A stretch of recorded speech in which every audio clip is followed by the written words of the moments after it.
Hello friends, आज मैं आपके लिए फिर से नई वीडियो लेके आया हूँ। आपका ज्योग्राफी का क्लास चल रहा है। आज ये आपका तीसरा क्लास है। फिजियोग्राफी का दूसरा क्लास है। कल भी आपने पढ़ा था और आज फिर आप दूसरा क्लास पढ़ने जा रहे हैं। कल आधी चीज़ें आपने पढ़ ली थी, ठीक है। अब आधी चीज़ें जो हैं आज कवर हो जाएंगी आपकी। तो कल हम लोगों ने पढ़ा था physiographic division of India, Bharat के भू आकृतिक प्रदेश। तो भारत को बेसिकली 6 हिस्सों में बांटा गया है। उसमें पहला है उत्तरी और उत्तर पूर्वी पर्वतमाला, दूसरा है उत्तरी भारत का मैदान, तीसरा है भारतीय मरुस्थल। ये तीनों हिस्से हमने कल देख लिए थे। उसके अलावा जो और 3 हिस्से हैं, भारतीय प्रायद्वीपीय पठार, तटीय मैदान और द्वीप समूह, इन तीनों को हम आज देखेंगे, ठीक है। तो हम आज स्टार्ट करते हैं। कल का हमारा ये तीनों टॉपिक हुआ था। आप लोगों ने क्या कहते हैं, कुछ लोगों ने कमेंट किया था कि जो हिंदी में मैं बता रहा हूँ तो उसके वजह से इंग्लिश टर्म्स अगर उनको मिल जाए तो बेहतर होगा। तो आज के मैंने वीडियो में कोशिश की है कि हिंदी टर्म्स को भी यूज़ करने की। ये तो पिछला स्लाइड है, अगले नेक्स्ट स्लाइड से आपको दिख जाएगा।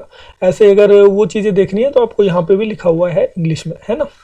तो आपको हर जगह हिंदी और इंग्लिश दोनों टर्म यूज किए जाएंगे, लेकिन अधिक बहुतायत हिंदी में ही है, क्योंकि मेरे ख्याल से जो भी हिंदी इंग्लिश जिनका भी लैंग्वेज है तो वो हिंदी समझ सकते हैं। तो बेसिक जो भी बातें की जा रही हैं वो हिंदी में की जाएंगी। और आपको जो की टर्म्स है, जैसे प्रायद्वीपीय पठार, पेनिनसुलर प्लेट्यू, तो वहाँ पे आपको ब्रैकेट में पेनिनसुलर प्लेट्यू लिख दिया जाएगा और उस टर्म को यूज भी कर दिया जाएगा और आपको समझा भी दिया जाएगा, ठीक है। तो आई थिंक मैं क्लियर हूँ इस चीज़ को लेके। अब हम आगे अपना स्टार्ट कर रहे हैं, ओके।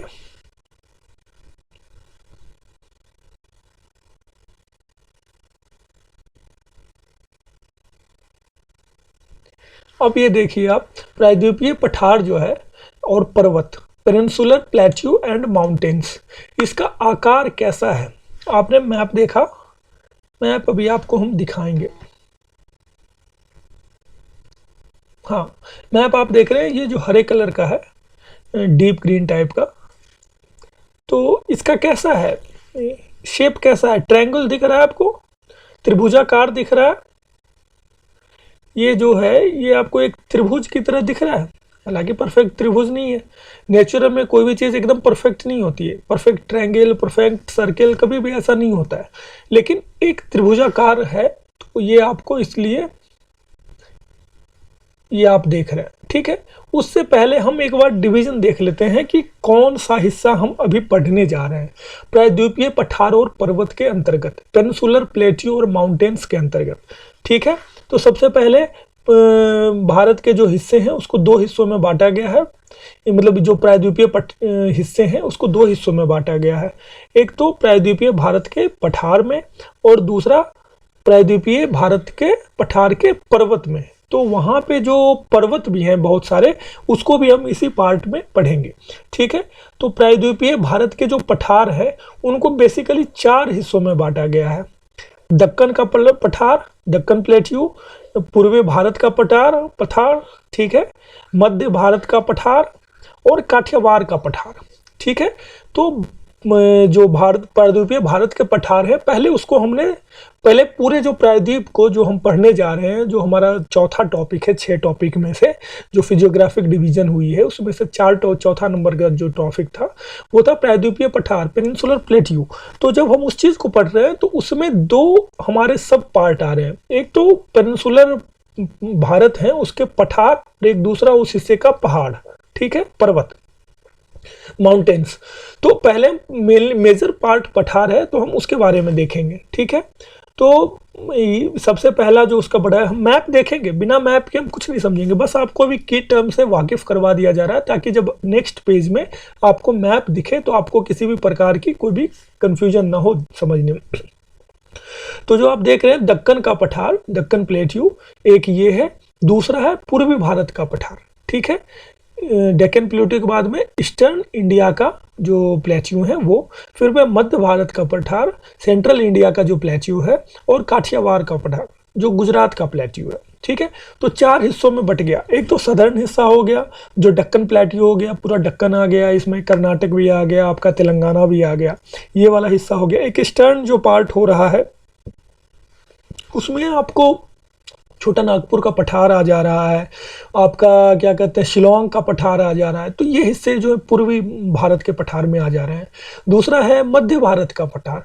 मध्य भारत में ये मालवा वाला जो रीजन है, तो ये ताप्ती और नर्मदा रिवर के नॉर्थ वाला जो रीजन है वो इसमें आ जा रहा है। उसके अलावा आपका काठियावाड़ का पठार है। ठीक है, काठियावाड़ का पठार जो है गुजरात में आ जा रहा है। अब इसके भी सब डिवीजन है। डेक्कन प्लेट्यू में आप देख रहे हो कर्नाटक के पठार और तेलंगाना के पठार। पूर्वी भारत का पठार जैसा कि मैंने आपको बताया, तो उसमें बरैल का पठार है, दंडकारण्य का पठार है। दंडकारण्य आप बेहतर जानते होंगे, नक्सलिज्म के लिए काफ़ी ज़्यादा कुख्यात है, और ये छत्तीसगढ़ में है। छोटा नागपुर का पठार जो कि खनिज लवण के लिए बहुत ज़्यादा फेमस है, और ये झारखंड में है, यहाँ भी नक्सलिज्म की समस्या है। फिर मेघालय का पठार है जो गारो खासी जयंतिया कल हमने मैप में देखा था, वो एक्चुअली पहाड़ नहीं है, ये कल भी बताया गया था, वो पठार है और वो इस हिस्से के हैं, इसके बारे में देखेंगे। फिर मध्य भारत का जो पठार है वो आपको मेवाड़ का पठार, ठीक है, मालवा का पठार, बुंदेलखंड का पठार और रीवा सतना का पठार है ना। तो ये सारी जो चीजें हैं ये उसमें आ रही हैं। ठीक है, तो उसके बाद काठियावाड़ का पठार का कोई डिवीजन नहीं है, ये खुद में से अकेला है। उसके बाद प्रायद्वीपीय पठार के पर्वत, ठीक है, प्रायद्वीपीय पठार के पर्वत, तो इस हिस्से के जो माउंटेन्स है हम उसके बारे में देखेंगे। तो ये है अरावली पर्वत, ठीक है, अरावली जानते हैं आप, राजस्थान के गुजरात से लगभग शुरू होता है और दिल्ली तक जाता है। ठीक है, ये पालनपुर से बेसिकली स्टार्ट होता है गुजरात से, एक्सटेंसिवली इसको मतलब आराम से जब हल्के फुल्के बोले तो अहमदाबाद भी बोल दिया जाता है। दूसरा है विंध्याचल का पर्वत, ठीक है। तीसरा है सतपुरा के जंगल, सतपुरा का पर्वत श्रेणी। चौथा है पश्चिमी घाट पर्वत। पांचवा है पूर्वी घाट का पर्वत, ठीक है। ये 5 हिस्से हैं। अब हम इसको आगे देखेंगे। तो इसके बारे में मैप देखने के पहले कुछ और बेसिक जानकारियां हम हासिल कर लेते हैं। क्या है बेसिक जानकारियां? आपने अभी जस्ट मैंने आपको मैप उसमें दिखाया भी था कि इनका आकार कैसा है, अनियमित त्रिभुजाकार, इरेगुलर ट्रायंगुलर, ठीक है। क्षेत्र इसका कैसा है, लगभग 16 लाख, कितना बड़ा एरिया है इसका, लगभग 16 लाख वर्ग किलोमीटर। जो 6 डिवीजन हुए हैं इंडिया में, फिजियोग्राफिक डिवीजन, भू आकृतिक डिवीजन हुए हैं, जो भाग में बांटा गया है, तो उसमें ये सबसे बड़ा हिस्सा है। 16 लाख वर्ग किलोमीटर, लगभग भारत का ये आधा है। पूरे भारत का आधा हिस्सा जो है प्रायद्वीपीय पठार और पर्वत है, ठीक है। औसत ऊंचाई इसकी कितनी है, 600 से 600 से 900 मीटर। 900 मीटर से ज़्यादा अगर होने लग गया तो वो क्या कहते हैं, माउंटेन्स ही हो जाते हैं बेसिकली।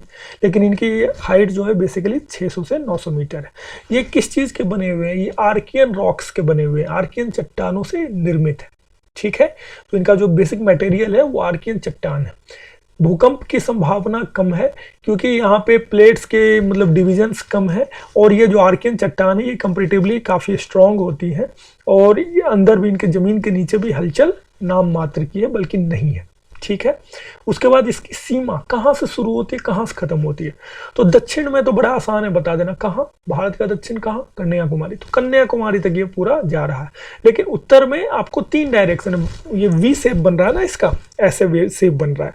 तो नीचे वाले शेप में तो कन्याकुमारी ने कवर कर लिया, ऊपर वाले शेप में क्या है, तो एक साइड में जो पश्चिमी भाग हो जाएगा वहाँ अरावली हो जाएगा, जो सेंट्रल पार्ट हो जाएगा इस वी शेप का, यहाँ वाला हिस्सा हो जाएगा तो वो कैमूर हो गया, और इस उसी से थोड़ा सा नीचे राजमहल की पहाड़ी आ जाएगी, लगभग बंगाल के पास में, बंगाल झारखंड के बॉर्डर पे। और उसके बाद में शिलोंग की पहाड़ियाँ, शिलोंग जो है इनसे थोड़ा और अलग है, और वो पूर्वी नॉर्थ ईस्टर्न, उत्तरी पूर्वी इनकी सीमा तय करती है, ठीक है। इनका झुकाव किस तरफ है। इनका जो प्लेट्यू है तो ये ऐसे तो बराबर दिखता है आपको मैप में, लेकिन इनका झुकाव जो है थोड़ा सा टिल्टेड है। अगर भारत का मैप इस डायरेक्शन में आप देख रहे हैं, मतलब पश्चिम से ये पूर्व की तरफ थोड़ा सा झुका हुआ है।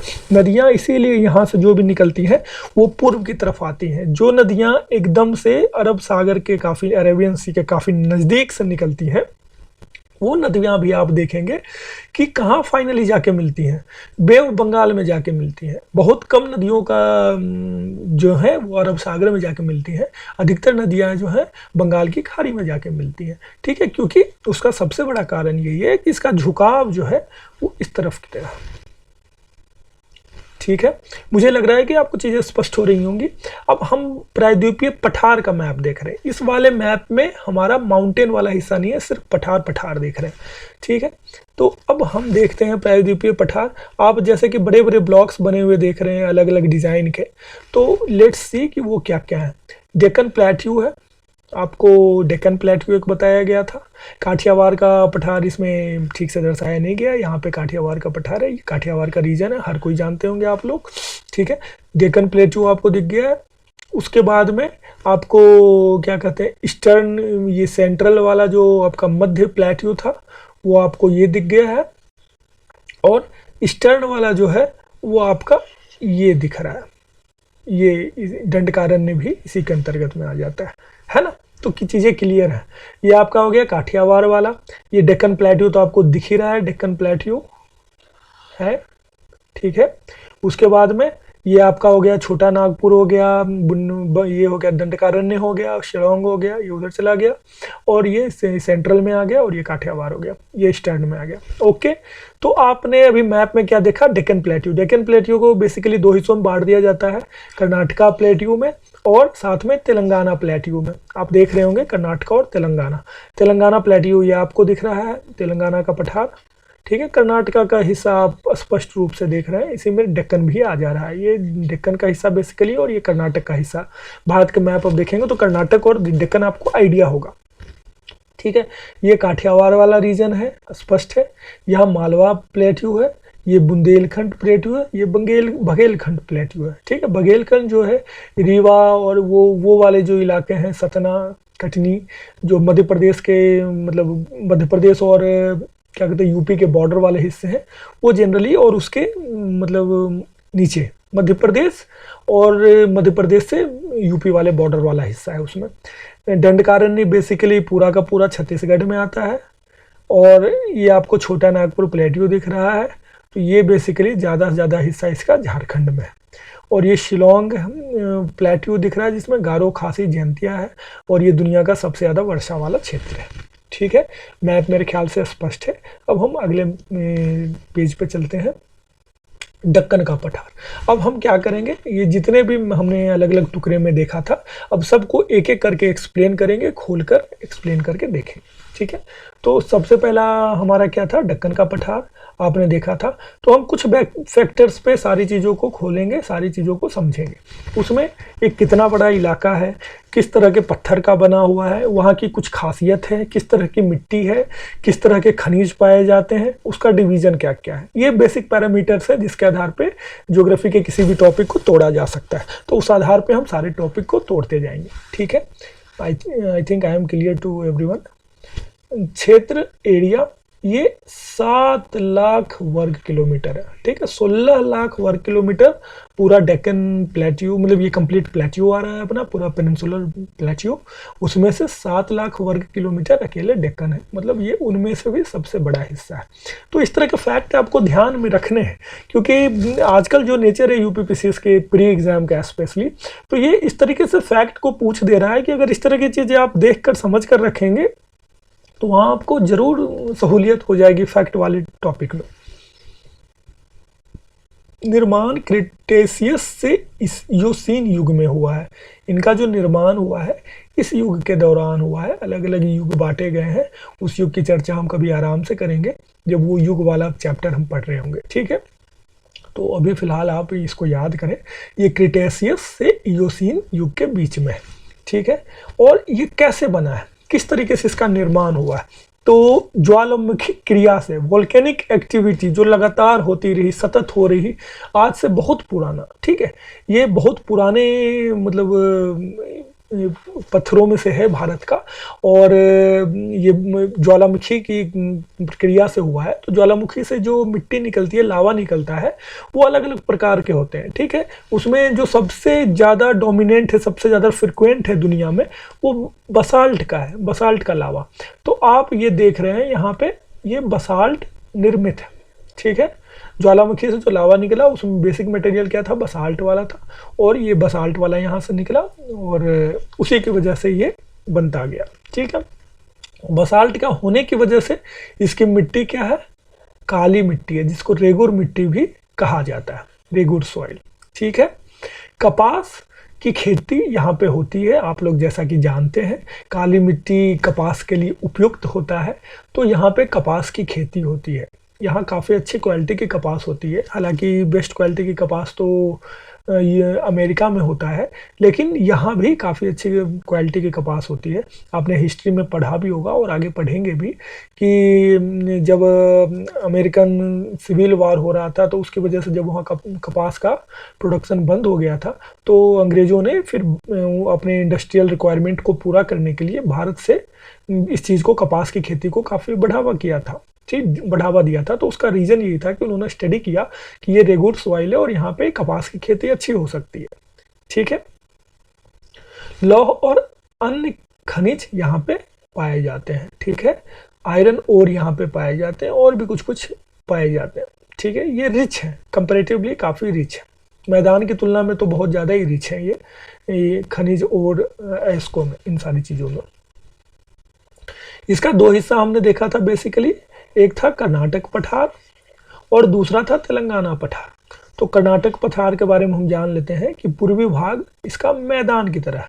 कर्नाटक पठार को दो हिस्से में बांट दिया जा रहा है, एक पूर्वी भाग जो बंगाल की खाड़ी के नज़दीक है, और एक पश्चिमी भाग जो अरेबियन सी, अरब सागर के नज़दीक है, ठीक है।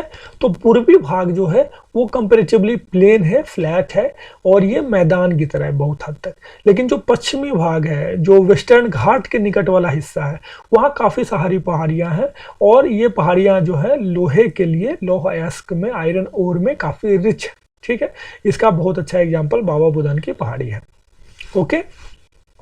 तेलंगाना पठार प्लेट्यू, ये लावा से ढका हुआ अथवा प्राचीन आर्कियन, ओल्ड आर्कियन रॉक्स, चट्टान, प्राचीन आर्कियन चट्टान से बना हुआ है।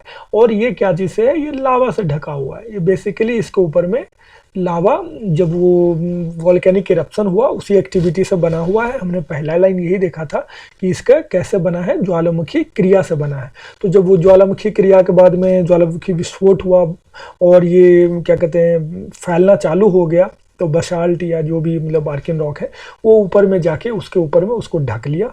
और लेकिन ये बेसिक मटेरियल क्या है, ओल्ड आर्कियन रॉक्स, ओके। अब दूसरा डिवीजन क्या था उसमें, पहला तो डेक्कन प्लेट्यू था, दूसरा था पूर्वी भारत के पठार, ठीक है, पूर्वी भारत का प्लेट्यू, ठीक है। इसको हमने 4 हिस्सों में बांटा था, आपने देखा था, बघेलखंड, दंडकारण्य, छोटा नागपुर और मेघालय का पठार। इन 4 हिस्सों में जब इनको बांटा गया था, तो हम उन 4 हिस्सों में इनका डिवीजन देखेंगे, ठीक है। मैप को आपको हमेशा दिमाग में रखना है, क्योंकि बेसिक जो है आपको तभी समझ में आएगा कि किस इलाके की बात कर रहे हैं हम, जब आप मैप को देखें। तो बघेलखंड, हाँ, बघेलखंड जो है पूर्वी भारत के पठार के हिस्से में आता है, मध्य भारत के पठार के हिस्से में नहीं आता है। पूर्वी भारत के पठार का हिस्सा है ये मध्य प्रदेश और छत्तीसगढ़ वाले हिस्से में पाया जाता है, ठीक है। और आयरन और यहाँ पे काफ़ी मात्रा में पाए जाते हैं, कोयले के अयस्क काफ़ी मात्रा में पाए जाते हैं। ये सिंगरौली, दूधी, ये सब जो है इसके बेसिक एग्जाम्पल है, जो कि अपने आयरन ओर के लिए प्रसिद्ध है, ठीक है। उसके बाद में आपका दंडकारण्य का पठार है। अब देखिए, ये जो टॉपिक है मैं आपको इतनी ही बातें बता रहा हूँ, क्योंकि समय की लिमिट है, आपको 15 दिन में हम पूरा का पूरा ज्योग्राफी पढ़ा रहे हैं। अगर आप चाहेंगे कि मैं बघेलखंड पे 5 लाइन और बोलूं तो बोलने में कुछ नहीं जाएगा, लेकिन आपकी फिर वो पता चलेगा 2 दिन 3 दिन में, 1 दिन में तो सिर्फ आपका पठार निकला, और बल्कि 1 दिन में निकल भी नहीं पाया ठीक से। तो आपको 15 दिन में पूरी ज्योग्राफी भी करनी है। हम फाउंडेशन बैच जब लॉन्च करेंगे, एक प्रॉपर ज्योग्राफी की क्लासेस रखेंगे जब भी, तो उस समय हम इन चीज़ों को पूरे डिटेल में बताएंगे कि आपका कुछ भी ना छूटे, है ना। अभी आपको बेसिकली उसके बारे में एक अच्छी जानकारी दी जा रही है, ठीक ठाक जानकारी दी जा रही है। उम्मीद की जा रही है कि उस जानकारी से आपके प्रश्न आ जाएंगे, ठीक है। लेकिन आप बोलेंगे कि सर ने तो अब बस 2 लाइन में बखेलखंड निपटा दिया, 2 लाइन में दंडकरण ने निपटा दिया, तो आपको ये देखना पड़ेगा कि समय की हमारी जो लिमिटेशन है, उस समय की लिमिटेशन के हिसाब से हमें चलना होगा, ठीक है। छत्तीसगढ़ ये दंडकारण्य हर कोई जानते हैं। दंडकारण्य का जंगल जो है नक्सल के लिए सबसे मतलब खतरनाक, मतलब लक्ष्मण बेल्ट है, और पूरा रेड जोन का कैपिटल माना जाता है उसको, और वहीं से सारी चीज़ें मैनेज होती हैं, और वो छत्तीसगढ़ में, ठीक है। उसके बाद में इसका शेप जो है यहाँ के पठार का, वो इरेगुलर है, परफेक्ट नहीं है, एकदम शेप में नहीं है, वो कटे छठे टाइप के पठार है, ठीक है। ये कटे छठे टाइप के ये पठार है, एक प्रॉपर शेप जैसे होता है वैसा शेप नहीं है इनका। छोटा नागपुर का पठार जो है one of the richest zone है मिनरल्स के लिए पूरे वर्ल्ड में। इनफैक्ट यहाँ पे बहुत ज़्यादा मात्रा में खनिज पाए जाते हैं, खनिजों के लिए ये विख्यात है। तो ये बेसिकली कौन सा जोन है, ये बेसिकली आपका झारखंड वाला जोन है, थोड़ा बहुत उसमें उड़ीसा भी आ जाएगा, ठीक है, और भी थोड़े बहुत दूसरे राज्यों के हिस्से आ सकते हैं। बहुत छोटा सा हिस्सा आपको छत्तीसगढ़ का आ जाएगा। मल्टीपल साइकिल इरोजन, बहुचक्रीय अपरदन, ठीक है। तो दोनों में मैं हिंदी और इंग्लिश दोनों में टर्म को बोल रहा हूं, आप जिसमें कंफर्टेबली समझ सकते हैं समझें। तो मल्टीपल साइकिल इरोजन का मतलब हुआ, बहुचक्रीय अपरदन का मतलब हुआ कि एक बार इरोजन हो गया, फिर एक मतलब इरोजन होके पूरा सिस्टम खत्म हो गया, फिर दोबारा किसी और वजह से इरोजन स्टार्ट हुआ, और फिर वो पूरा इरोजन कई प्रकार के होते हैं, अपरदन कई प्रकार के होते हैं। वायु की वजह से होता है, क्या कहते हैं, पानी की वजह से होता है, फिजिकल क्या कहते हैं, पानी वायु और भी मतलब जो फैक्टर है उनकी वजह से होता है। वो मतलब जो भी चीज़ें हैं, जो भी मूविंग चीज़ है जो किसी भी चीज़ को काट सकती है, उसकी वजह से हो सकता है। पानी का इरोजन जो है ग्लेशियर की वजह से होता है, लेकिन पानी का इरोजन जो है कंपेरेटिवली सबसे ज़्यादा फेमस है, सबसे बड़ा फैक्टर इरोजन का वही है। तो जब मान लेते हैं कोई नदी आई, वो एक बार पूरा इरोजन करके चली गई, फिर वो सूख गई, या फिर उसने डायरेक्शन बदल दिया, या फिर वंस अपॉन अ टाइम एक युग के बाद कई समय बाद कुछ नया हुआ हो और वहाँ से फिर से नदियाँ निकली हो, या कोई दूसरा फैक्टर डेवलप हो गया इरोजन का। तो इसमें जो हुआ है, जो छोटा नागपुर पठार का जो डेवलपमेंट हुआ है वो इसी तरीके से हुआ, मल्टीपल साइकिल इरोजन। एक साइकिल पूरा इरोजन का कंप्लीट हुआ, फिर दोबारा एक दूसरा साइकिल स्टार्ट हो गया, फिर तीसरा साइकिल स्टार्ट हो गया, ऐसा करके इसका निर्माण हुआ है। उसके बाद में जो आपका आखिरी पूर्वी भारत के पठार है, मेघालय का पठार। मेघालय को मैं बार बार मेघों का घर बोलता हूँ क्योंकि इनका नाम ही मेघालय है। तो ये जो है ये कहाँ पे है, आप देख रहे होंगे मैप में, आपने देखा होगा मेघालय एकदम अलग है, बाकी जो प्रायद्वीपीय पठार है एकदम अलग है। मेघालय पूरा नॉर्थ ईस्ट में है, बांग्लादेश को भी क्रॉस करके, बांग्लादेश से भी ऊपर है, ठीक है। और बाकी सारे जो है इधर पेनिनसुलर पार्ट में है इंडिया के। तो ये जो पठार है ये एक्चुअली में वंस अपॉन अ टाइम, जब मैं कल आपको बता रहा था मैदान के बारे में, तब मैंने बताया था कि बीच में टेथिस सी हुआ करता था और भी भ्रंश घाटियां हुआ करती थी, ठीक है। तो हिमालय बन गया तो वो तो इलाका पूरा ऊंचा हो गया, वहां से नदियां निकली, उसने पूरा मैदान बना दिया। तो ये जो भ्रंश होता था, मालदा भ्रंश, जो छोटा नागपुर प्लेट्यू, राजमहल हिल्स और उस साइड में मेघालय के पठार के बीच में होता था। तो इनको क्या किया, नदियों ने पाट कर उसको मैदान बना दिया, ठीक है। तो आज के डेट में वो मैदान दिखता है। तो हमें लगता है कि यहाँ पे ये खत्म हो गया पेनिनसुलर प्लेट्यू का जो पार्ट है, और इसके बाद मैदान स्टार्ट हो गया। लेकिन नहीं, वो भ्रंश घाटियाँ थी जिसको आज के डेट में हम मैदान के रूप में देख रहे हैं, और मेघालय का जो प्लेट्यू है वो उसी का हिस्सा है जो उस भ्रंश घाटी के उस पार थी, ठीक है। तो इसकी मुख्य क्या पहाड़ियाँ हैं, गारो, खासी, जयंतिया, ये तीनों नाम आपको हर तरीके से याद होंगे। ये तीनों ट्राइब के नाम भी है, ये तीनों पहाड़ी के नाम भी है, और ये दुनिया का सबसे ज़्यादा बारिश वाला इलाका है, ठीक है। अब उसका अगला टॉपिक क्या आ गया, पूर्वी भारत का पठार हमने देख लिया, डेक्कन प्लेट्यू भी देख लिया, अब मध्य भारत के पठार आ गए, है ना। तो मध्य भारत के पठारों को जैसा कि हमने पीछे देखा था 4 हिस्सों में बांटा गया था, मेवाड़ के पठार, मालवा के पठार, बुंदेलखंड के पठार और रीवा सतना के पठार।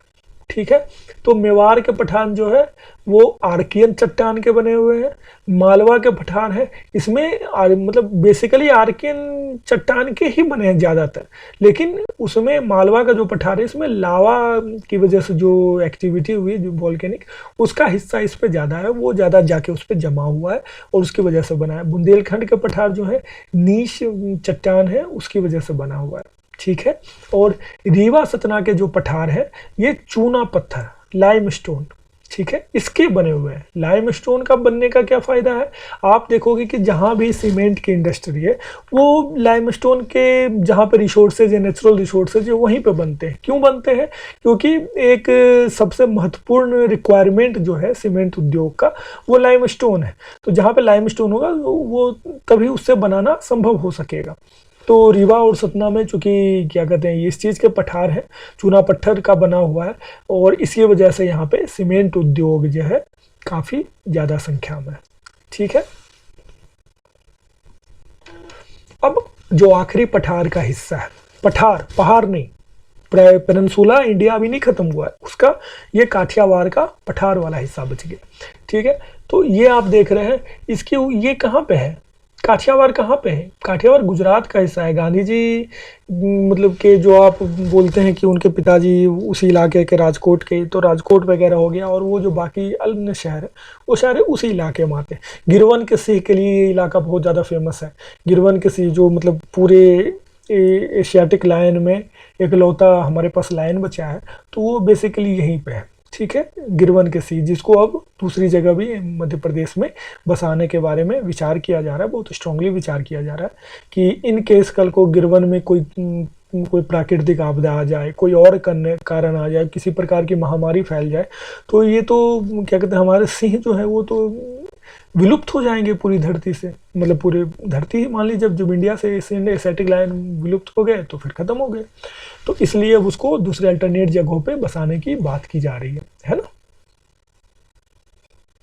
तो इनकी ऊंचाई जो है ये कम ऊंचाई, बेसिकली कम ऊंचाई के हैं। जो हमने डेक्कन प्लेट्यू देखा था उनकी ऊंचाई अच्छी खासी थी, 600 से 900 मीटर हुआ करती थी, लेकिन जो ये काठियावाड़ का पठार है ये बेसिकली 200 से 400 मीटर ही ऊंचाई है, इसकी ऊंचाई कम है। मिट्टी यहाँ भी काली है, ठीक है, काली मिट्टी होती है यहाँ पे, और ढाल जो है इसका उत्तर से दक्षिण की तरफ है, मतलब कि ऊपर के हिस्से से नीचे की तरफ। जब आप मैप देखेंगे, जो गुजरात का मैप है ना, तो ये वाला हिस्सा है, तो इसमें इनका ढाल जो है इस तरफ, ये उत्तर हो जाता है नॉर्थ, ये साउथ दक्षिण, ठीक है, तो ऊपर से नीचे की तरफ इनका ढाल है। गिरवन के सिंह के बारे में मैंने आपको बता ही दिया। अब प्रायद्वीपीय पर्वत की बात करेंगे। पठार तो हमने देख लिए, ठीक है, अब पर्वत भी जो है उसी के हिस्से हैं। तो जितने पर्वत हमने देखे थे हम उन सबको एक एक करके यहाँ पे पढ़ेंगे। ठीक, हमने क्या देखा था, सबसे नीचे कहाँ पे है, कन्याकुमारी, ठीक है, तो ऑलमोस्ट कन्याकुमारी तक फैला हुआ है।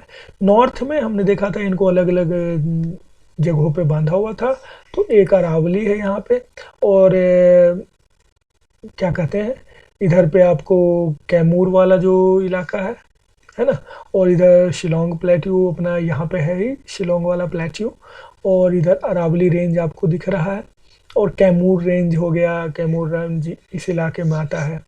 तो ये सारी चीज़ें इसमें बांधी गई। तो अब बेसिकली मैप में कुछ कुछ आपको जो माउंटेन रेंजेज हैं वो आपको दिख जाएंगे। अरावली दिख गया आपको, अरावली के बाद विंध्या है, विंध्या के बाद में सतपुरा है, उसी के ठीक नीचे में महावीर है। ठीक है, ये आपको ईस्टर्न घाट है, ये दिख रहा होगा आपको, रेगुलर नहीं है ये, है ना, ये बीच बीच में ब्रेक, यहाँ पे ब्रेक हो गया, उसके बाद में फिर ये, फिर यहाँ पे ब्रेक हो गया। तो ये ब्रेक का कारण जब हम इस पार्ट को पढ़ेंगे वहाँ पे मैं एक्सप्लेन, एक्चुअली क्या है कि इधर से नदियाँ जा रही हैं, है ना, जैसा कि आपको बताया गया कि ढाल जो है पश्चिम से पूरब की तरफ है, मतलब ये जो हिस्सा है ये ऊंचा है और ये जो हिस्सा है ये नीचा है, तो इधर से इधर की तरफ अधिकतर नदियों की मूवमेंट है। जैसा कि आप देख रहे हैं, ये देखिए कृष्णा नदी है, ये तुंगभद्रा हो गया, और ये आपका फेमस गोदावरी रिवर है, और भी जो भी नदियां हैं, कावेरी हो गया, तो ये सारी की सारी जो बड़ी नदियां हैं वो क्या हो रही हैं, इधर की तरफ बह रही हैं।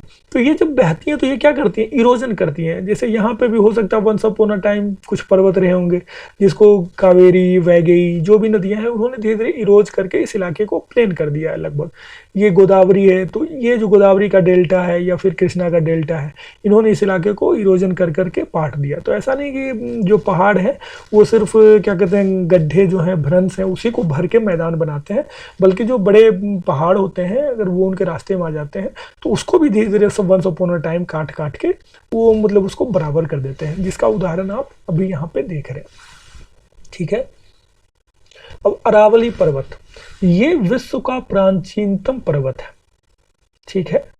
ये दुनिया के सबसे पुराने पर्वतमालाओं में से है। तो इसलिए आज के डेट में जो आप देख रहे हैं इसकी ऊंचाई कोई खास ज्यादा नहीं है। इसका जो हाईएस्ट पीक है वो गुरु शिखर 1722 मीटर है, लेकिन वंस अपॉन अ टाइम ये भी काफी ऊंचा हुआ करता था, काफी ज्यादा ऊंचा। ठीक है। तो विश्व का ये प्राचीनतम है। उत्पत्ति इसका पूर्व कैम्बियन काल में हुआ है, मतलब प्री कैम्बियन एज, मतलब कैम्बियन एज के भी पहले हुआ है। ठीक है। और ये किस प्रकार के पर्वत है, रेसिड्यूअल। रेसिड्यूअल मतलब अवशिष्ट, अवशिष्ट मतलब कि ये अब बच गए हैं, है ना। ये जब पहाड़ है इनका इतना इरोजन हुआ है कि अब ये बचे खुचे पहाड़ बच गए हैं बेसिकली। अब इनकी ऊंचाई नाम मात्र की बची हुई है। उसका रीजन है जब दिल्ली जाते हैं तो दिल्ली में आप दिखता है कि पहाड़ी है, वो इसी का अरावली का ही हिस्सा है, लेकिन आपको कहाँ दिखती है पहाड़ी, बहुत छोटी छोटी पहाड़ियाँ दिखती हैं। तो उसका कारण है कि उनका इरोजन हो के वो खत्म हो गया और अब इतना बचे। ठीक है। शुरू से ऐसे नहीं थे, इतने नहीं थे। इनका बुढ़ापा आ गया है, तो बुढ़ापा में कैसे होता है, लंबा चौड़ा आदमी भी एकदम दुबक के इतना सा पतला दुबला सा हो जाता है, बहुत छोटा सा। तो ऑलमोस्ट यही चीज जो है अरावली पर्वत के साथ में, ये बूढ़ा आदमी है और ये अब क्या कहते हैं सिकुड़ कर इतना छोटा सा बच्चा है। तो ये विस्तार जो है, विस्तार अहमदाबाद मतलब कैजुअली लिख दिया जाता है, पालनपुर बोलना ज़्यादा बेटर है, गुजरात का ही हिस्सा है, अहमदाबाद से लगभग 70-80 किलोमीटर दूर है। और उसके बाद में दिल्ली। ठीक है। दिल्ली तक जाता है। रायसीना हिल की बार बार बात आती है कि वो अरावली पर्वत श्रृंखला पे है। ठीक है। इसकी लंबाई जो है वही लगभग गुजरात से लेकर दिल्ली तक में 800 किलोमीटर हो जाता है ना। तो 800 किलोमीटर लंबाई आपको याद रखनी है। इसकी चोटी जो है, जो सबसे ऊंची चोटी गुरु शिखर है। गुरु शिखर, गुरु शिखर की ऊंचाई कितनी है, 1722 मीटर। ठीक है। ये सारी चीज़ें आपको याद रखनी चाहिए फैक्चुअली, क्योंकि किसी भी दिन प्रश्न आ सकता है और उस समय अगर आपको याद नहीं होगा तो आप मतलब बाकी दो स्टेटमेंट जानने के बाद भी प्रश्न को गलत करके चले जाएंगे, कोई फायदा नहीं होगा आपको पूरा कंसेप्ट जानने का और समझने का। कहाँ स्थित है ये माउंट आबू में स्थित है। ठीक है। माउंट आबू जहाँ दिलवारे के मंदिर के लिए ये प्रसिद्ध है, ये राजस्थान और गुजरात के लगभग बॉर्डर वाले इलाके में है। ठीक है। राजस्थान और गुजरात का बॉर्डर वहाँ पे है। चट्टान जो है कठोर क्वार्ट्ज चट्टान है। इसकी चट्टान काफ़ी कठोर है। कठोर इसलिए है क्योंकि कठोर है तभी ये बचे हुए हैं, नहीं तो अभी तक तो ख़त्म हो गए होते। तो अब रेसिडुअल जो है वो बचे हुए हैं और चट्टान का नाम क्या है, क्वार्ट्ज रॉक्स। ठीक है। खनिज सीसा, तांबा, जस्ता, एस्बेस्टस, अभ्रक, इस तरह की चीज़ें यहाँ बहुतायत में मिलती है। क्या क्या मिलता है, शीशा मिलता है, तांबा मिलता है, जस्ता मिलता है, एस्बेस्टस मिलता है और अभ्रक मिलता है, और भी इस तरह के छोटे छोटे। तांबा के तो आप जानते हैं कि ये मतलब फेमस बेल्ट है राजस्थान में। ठीक है। दर्रा, यहाँ के भी कुछ दर्रे फेमस हैं, उसमें सबसे फेमस दर्रा है जो गोर घाट। ठीक है। गोर घाट दर्रा आपको पता ही होना चाहिए हर हाल में। ये गुरु शिखर और माउंट आबू के बीच में है, उदयपुर के आसपास में है ये। ठीक है। गुरु शिखर जो इसकी सबसे ऊंची चोटी है और माउंट आबू जो वही वाला बेल्ट है, तो वहाँ पे है। इस रास्ते से आप होकर गुजरेंगे, आपको बड़ा अलग सा फील आएगा, लगेगा तुम जैसे दर्रे के बीच से, अलग से दर्रे के बीच में, जैसे हिमालय के मैं दर्रों से गुजरा हूँ तो वहाँ आपको एक अलग सी फीलिंग आती है। वहाँ बहुत ओपन सा रहता है ना, नदियाँ, पहाड़, इस तरीके का। और इसका दर्रा जो है ये एकदम से लगता है कि अलग दुनिया है, जादुई सी है। सिर्फ पहाड़ी पहाड़ी सूखे पहाड़ हैं, ना पेड़ दिख रहा है कहीं कहीं, और मतलब टेम्परेचर भी काफ़ी डाउन हो जाता है। यहाँ पे हाइट तो है 1722 मीटर का हाइट का मतलब आप समझ रहे हैं कि 1 किलोमीटर में लगभग 6 डिग्री कम हो जाता है। 1700 में आपका लगभग 10 डिग्री कम हो गया, 10 डिग्री के आसपास टेम्परेचर का डिफरेंस हो जाता है, तो ये काफ़ी है ना। उसके अलावा पिपली घाट, देवारी, ठीक है। तो ये 2 और दर्रे हैं जो कि अरावली रेंज में है। अब विंध्याचल रेंज के बारे में हम पढ़ेंगे। विंध्याचल रेंज जो है ये इनकी ऊंचाई जो है 700 से 1200 मीटर है, ठीक है।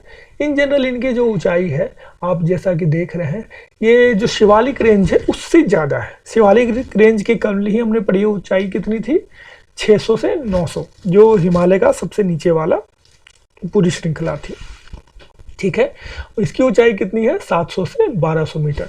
फैलाव इसका कहाँ कहाँ है, तो अब फैलाव देखेंगे भांडेर, कैमूर और पारसनाथ, ठीक है। कैमूर आपको पता है मध्य प्रदेश, छत्तीसगढ़, बिहार, झारखंड, तो ये जो उनका क्या कहते हैं कॉमन बाउंड्री वाला बेल्ट बन रहा है, सारी की बाउंड्री आपस में नहीं मिलती है लेकिन वो सारे बहुत क्लोज हैं वहाँ पे, है ना। उसमें उस इलाके के मैप को आप देखेंगे तब आपको दिखेगा, तो वो वहाँ पे कैमूर की पहाड़ियाँ, ठीक है।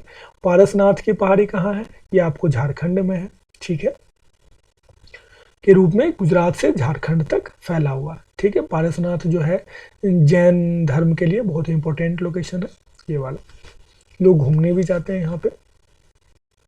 उत्तर और दक्षिण भारत के बीच जल विभाजक का काम करता है। जल विभाजक मतलब वाटर शेड, ठीक है, ये वाटर शेड का काम करता है। विंध्याचल रेंज है, इसके ऊपर की जो नदियां सॉरी वो गंगा वाले जो है उसके हिस्सा बन जाते हैं, गंगा की ट्रिब्यूटरी नदी बन जाती है, सहायक नदियां बन जाती है, और उसके नीचे जो है ये फिर अलग ही अपना बन जाती है, क्या कहते हैं नर्मदा, ताप्ती और इस तरह की जो नदियां हैं वो नीचे से उधर की तरफ बढ़ जाती हैं, ठीक है। तो ये वाटर शेड का काम करता है। वाटर शेड क्या होता है, एक ऐसा हिस्सा कि मैं ये अगर वाटर शेड है तो इधर से कुछ बहेगा, कुछ इधर से अगर निकला तो एक या तो इधर जाएगा या इधर जाएगा, दोनों बीच में यहाँ डिवीजन हो जाएगा। ये नहीं कि इधर का हिस्सा इधर आ जाएगा और इधर का पानी इधर चला जाएगा, ऐसा नहीं होगा। एक क्षेत्र का पानी इधर नहीं जाएगा, इधर का पानी इधर नहीं जाएगा, अगर बीच में एक वाटर शेड है तो, ठीक है। ये जल विभाजक है। दक्षिण में नर्मदा भ्रंश का, भ्रंश मतलब फॉल्ट, ठीक है। दक्षिण में इसके विंध्याचल रेंज के ठीक दक्षिण में नर्मदा भ्रंश का फॉल्ट का निर्माण होता है। नर्मदा जो भ्रंश है, जिसको भ्रंश कहा जाता है, ठीक है, वो इसके मतलब नीचे नीचे पैरेलली जाता है और अरब सागर में जाके खत्म होता है, ठीक है। चूना पत्थर, लाइमस्टोन, ये वही वाला रेंज है जहाँ अभी हम पढ़ रहे थे कि क्या कहते हैं रीवा और सतना वाला पठार जो है उसी के आसपास का इलाका है ये। तो यहाँ भी क्या कहते हैं चूना पत्थर बहुतायत में है। चूना पत्थर रहेगा तो क्या होगा, सीमेंट उद्योग, ठीक है। उसके बाद में नदियाँ जो है नर्मदा हो गया, कर्मनाशा हो गया, कर्मनाशा केन, ठीक है, केन मध्य प्रदेश में है। और कर्मनाशा नर्मदा आप लोग बेहतर जानते हैं, रिवर चैनल शायद कल ही क्लास है उसकी, तो रिवर सिस्टम जब हम एक्सप्लेन करेंगे तो आपको ये सारी चीज़ें मिल जाएंगी। कर्मनाशा क्या है भाई, कर्मनाशा कोई भी अगर बिहार से उत्तर प्रदेश की जब तरफ जा रहे हैं या उत्तर प्रदेश से बिहार की तरफ जा रहे हैं तो दोनों की जो बाउंड्री है वो कर्मनाशा नदी बनाती है, ठीक है, उत्तर प्रदेश और बिहार की।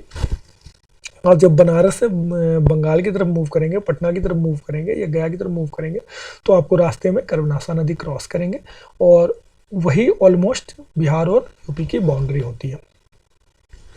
सतपुड़ा पर्वतमाला, ठीक है, सतपुड़ा पर्वतमाला जो है ये कहाँ पे है, सतपुड़ा पर्वतमाला कहाँ पे है, हाँ, सतपुड़ा का फैलाव जो है राजपीपला गुजरात, ठीक है, महादेव पहाड़ी, मैकाल पर्वत के रूप में छोटा नागपुर पठार तक है, ठीक है, छोटा नागपुर के पठार तक, ठीक है। ऊंची चोटी जो है इसकी हाईएस्ट पीक वो है धूपगढ़, वो है 1350 मीटर, ठीक है। ये किस माउंटेन, मतलब सतपुरा में तो है, सतपुरा के अलावा ये किस में है, महादेव में है, ठीक है। और अमरकंटक जो है मैकाल की सबसे ऊंची चोटी है, अमरकंटक मैकाल, ठीक है, अमरकंटक मैकाल। धूपगढ़ महादेव, धूपगढ़ महादेव, याद रखेंगे इसको। धूपगढ़ किसकी सबसे ऊंची चोटी है, महादेव की ऊंची चोटी है। अमरकंटक किसकी सबसे ऊंची चोटी है, मैकाल की ऊंची चोटी है। धूपगढ़ महादेव, ठीक है। महादेव को क्या दिखाया, धूप दिखाया, धूप दिखाते हैं ना, पूजा करते हैं तो दिखाते हैं ना, अगरबत्ती धूप इस तरह की जो चीजें दिखाते हैं, तो धूप। तो महादेव को क्या दिखाया गया, धूपगढ़। तो महादेव का जो चोटी है, इसकी सबसे ऊंची चोटी कौन सी है, धूपगढ़, ठीक है, याद रहेगा, ठीक है। अमरकंटक मैकाल, मैकाल और अमरकंटक को कैसे याद रखेंगे, अमर मतलब जो नहीं मरेगा, काल मतलब मृत्यु, ठीक है। तो काल अमरकंटक, काल अमर, काल अमर याद रहेगा, काल और अमर, अमरकंटक मैकाल, मैकाल की सबसे ऊंची चोटी अमरकंटक, ये आपको याद रखना है, ठीक है। मैं जो ट्रिक्स बता रहा हूँ ये आप कहीं नोट कर ले, आपको तभी ये चीजें याद रहेंगी। बार बार जब आप देखेंगे महादेव, महादेव को क्या दिखाया गया, धूप दिखाया गया, और अमर काल, अमर काल, ठीक है। ये क्या है, बेसिकली ब्लॉक पर्वत है, सतपुरा पर्वतमाला जो है ये ब्लॉक पर्वत है, ठीक है। उत्तर में नर्मदा और दक्षिण में ताप्ती की भ्रंश, उत्तर साइड में इसके नर्मदा है और दक्षिण में ताप्ती नदी का जो भ्रंश है, तो ये दोनों के नर्मदा और ताप्ती के बीचों बीच जाता है, ठीक है। ये याद रखने की बात है, समझने की बात है, मैप में भी देखने की बात है। भ्रंश घाटी को फॉल्ट वैली बोलते हैं, ये मैं पहले भी लिख चुका हूँ एक बार, तो इंग्लिश वाले हैं वो समझ जाएंगे इस चीज़ से। तो उत्तर साइड में नर्मदा की फॉल्ट वैली है और दक्षिण साइड में क्या कहते हैं, ताप्ती की फॉल्ट वैली है। इसके चट्टान ये ग्रेनाइट और बसाल्ट के बने हुए हैं, ठीक है। किस चीज के बने हुए हैं, ग्रेनाइट और बसाल्ट के। अब पश्चिमी घाट, ये सबसे इंपॉर्टेंट टॉपिक है, ये पूरे घाट के मतलब जितने भी घाट पड़ रहे हैं उसमें से। तो ये प्रायद्वीपीय पर ये बहुत लंबा है भी, ये स्टार्ट हो जाता है आपका लगभग सूरत से और लास्ट कहाँ जा रहा है, कन्याकुमारी तक। तो इसका फैलाव जो है लगभग 1600 किलोमीटर तक है, ठीक है। और ये कैसे बना है, इस चीज़ को ठीक से समझें, इसको समझने की ज़रूरत है। प्रायद्वीपीय पठार, पेनिनसुलर प्लेट्यू, ठीक है, कि अप्रदन, इरोजन की वजह से निर्मित हुआ है, ठीक है। तो कहते हैं कि ये जो इंडिया का मैप है, ये once upon a time Africa और इंडिया के प्लेट आपस में जुड़े हुए थे, ठीक है। तो धीरे धीरे समय के साथ में अफ्रीका और इंडिया के प्लेट टूटते चले गए। जब टूट गए तो वहां पे ये जो किनारे वाला हिस्सा है, ये आपको जो दिख रहा है, ये पश्चिमी घाट है, ठीक है। तो ये पूरा पूरा पेनिनसुलर प्लेट्यू का हिस्सा हुआ करता था, लेकिन धीरे धीरे इरोजन हो के ये इसने पहाड़ का रूप ले लिया। जैसे गारो खासी जयंतिया है पठार, लेकिन उन्होंने पहाड़ का रूप ले लिया, ठीक है। तो इनका निर्माण कैसे हुआ है, पेनिनसुलर प्लेट्यू के इरोजन की वजह से, प्रायद्वीपीय पठार के अप्रदन की वजह से, ठीक है। फैलाव आपने देख लिया 1600 किलोमीटर है। मुख्य चोटियां क्या है, महाबलेश्वर, ठीक है, महाबलेश्वर घूमने के लिए काफ़ी फेमस जगह है, छोटा मोटा हिल स्टेशन ही है और भक्ति भाव से भी लोग जाते हैं वहाँ पे। कलसुबाई, डोडा बेटा, जो इन सब पश्चिमी घाट का दूसरा सबसे ऊंचा पर्वत है, ठीक है। और ये कहाँ पे है, नीलगिरी, ठीक है ना। नीलगिरी का नाम क्यों पड़ा, नीलगिरी पहाड़ी ऐसी है कि वहाँ एक खास तरह का फूल होता है, खास तरह का घास होता है जो 12 सालों में खिलता है, और वो जिस साल खिलता है वो पूरा नीला दिखाई देता है, ठीक है। तो गिरी मतलब पहाड़, गिर होता है ना पहाड़, तो गिरी मतलब पहाड़, नील मतलब नीला, तो इसीलिए इसका नाम नीलगिरी पड़ा, ठीक है। उसके अलावा आपका अनाईमुडी, इसकी सबसे ऊंची चोटी, अनाईमुडी चोटी, सबसे ऊंची चोटी अनाईमुडी। दूसरा डोडा बेटा, ठीक है। तो ये आप ये सारी चीजें याद रखेंगे। मुख्य नदियां इसकी क्या है, गोदावरी, कृष्णा, तुंगभद्रा, कावेरी, भीमा आदि, ठीक है। और भी बहुत सारा वैगेई वैगेई और भी क्या क्या निकलती हैं। कुछ से नदियां हैं जो उस साइड चली जाती हैं, किस साइड, अरेबियन सी की तरफ। ये जो नदियाँ दिखाई गई जनरली आपको वो बे ऑफ बंगाल में मिलने वाली दिखेगी। अब आ गया शारावती नदी। कल आया था सारामती पीक। कहाँ था सारामती पीक, कहाँ पे था? नागालैंड की सबसे ऊंची चोटी, ठीक है, नागा हिल्स की। और सारावती नदी जो है कर्नाटक गोवा के पास में है, कर्नाटक में। और ये इस पे भारत का, कर्नाटक में है ना, गोवा के पास में है लेकिन कर्नाटक में है इसके। कर्नाटक, ये भारत का सबसे ऊंचा गरसोप्पा, आपने नाम सुना होगा, गरसोप्पा 255 मीटर, गरसोप्पा 255 मीटर का जलप्रपात वाटरफॉल बनाता है, ठीक है। भारत का सबसे ऊंचा जलप्रपात गरसोप्पा, इसको 255 मीटर जिसकी ऊंचाई है उसका जलप्रपात वाटरफॉल बनाता है। कहाँ पे? शरावती नदी, ठीक है। अब कुछ दर्रे हैं जो काफी फेमस हैं यहाँ के, हम उनको भी देख लेते हैं। तो थाल घाट, पाल घाट, भोर घाट और सीनकोट, ठीक है। थाल, पाल और भोर, ये तीनों तो बहुत इंपॉर्टेंट है, आपको याद रखना ही है। थाल जो है नासिक और मुंबई के बीच में, ठीक है। भोर जो है सुबह करवा रहा है कहाँ पे? मुंबई और पुणे के बीच में, ठीक है। थाल और भोर दोनों के दोनों में कॉमन क्या है? मुंबई। एक थाल जो है नासिक ले जा रहा है, ठीक है।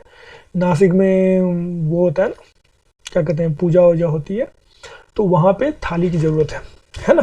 तो ऐसे याद रखेंगे, थाली नासिक, थाली होता है ना वो आरती की थाली जो होती है, तो आरती की थाली नासिक में पूजा वूजा होता है, तो वहां पे